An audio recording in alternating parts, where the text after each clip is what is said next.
இப்போ அடுப்பு பற்ற வச்சு பாத்திரத்தை மேலே வச்சாச்சு. சரி சரி.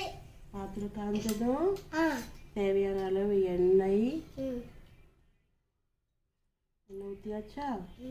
எண்ணெய் காஞ்ச அப்புறம் கடுகு, சீரகம், வெந்தயம் 3 போட்டு தாளிக்கணும். சரியா? இப்போ அடுப்பு பற்ற வச்சு பாத்திரத்தை மேலே வச்சாச்சு. சரி சரி. பாத்திரம் காஞ்சதும் தேவையான அளவு எண்ணெய் ஊற்றியாச்சா. எண்ணெய் காஞ்ச அப்புறம் கடுகு, சீரகம், வெந்தயம் 3 போட்டு தாளிக்கணும். சரியா?